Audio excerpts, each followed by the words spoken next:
What's going on, guys? Granny Geek here, and I hate to say I told you so, but it is just as I predicted. I've been making videos on the whole EU versus Apple thing, where the EU has been forcing Apple to change things about their iPhone, most notably recently the change to USB-C on all their newest iPhones, the iPhone 15. Apple was basically told by the European Union that they had to put USB-C on their new models by 2024, and so that's exactly what they did. Now, I said this was a bad idea. Why? Because companies, when they have to submit to governments and their ideas of what is relevant, what is trendy, what is standard, it's going to stifle innovation. Apple has taken us this far. They innovated the smartphone itself, for crying out loud, in 2007.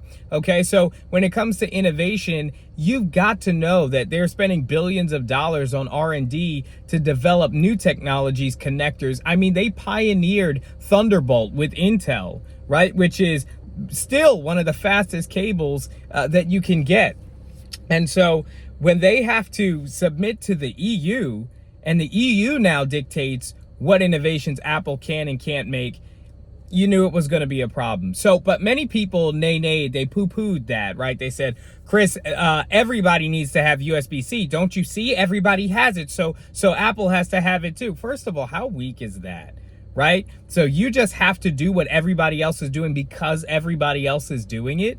That's not innovation. That's not creative at all.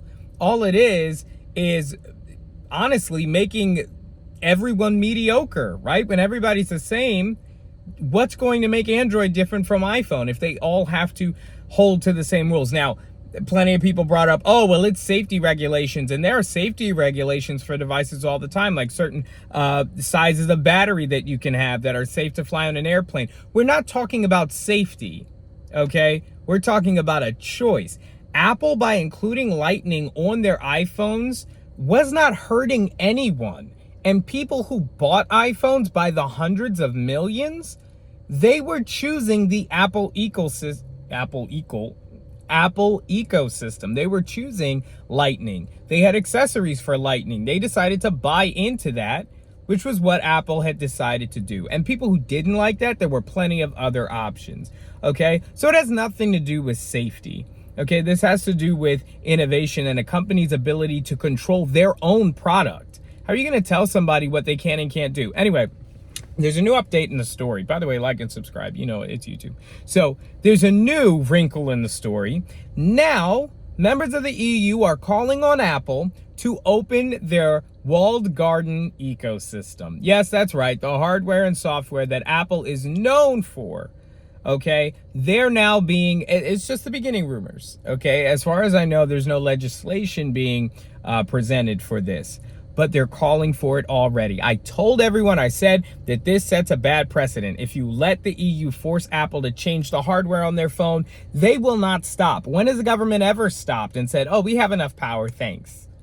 It doesn't happen, right? So now they want Apple to make their software available on other devices.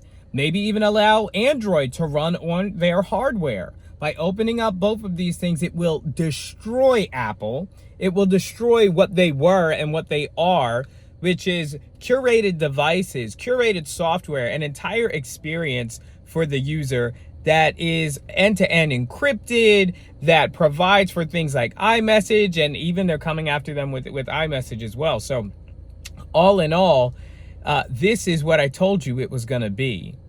Now, you know what's the crazy thing? Is that even with things turning out exactly the way I predicted, because it's this way of thinking that predicts these things. I did it with the iPad. I did it with this EU iPhone USB-C thing. And now we're seeing it again with the EU calling on more changes from Apple. Here's the crazy thing. Even with you seeing that pattern, even with many people seeing how it's turning out, they will still say that this is a good thing, that it's good that the government takes over all these companies and makes them do the same thing. How stupid. I mean, I hate to say things like stupid or people being, that's stupid. That's a stupid idea. People are creative. And the people behind these companies are creative, right? The Galaxy Fold, right? That's awesome. Like a device that folds. New ways that people are innovating with phones, or even what's next with AR. But the government and officials, people in suits who sit in rooms who know nothing or care nothing about these devices or tech, they just want the control over a device that's in everybody's pockets. They're the ones you want to give control over all of your devices. It's the same thing with like superheroes. And I have a whole nother channel dedicated to that kind of stuff.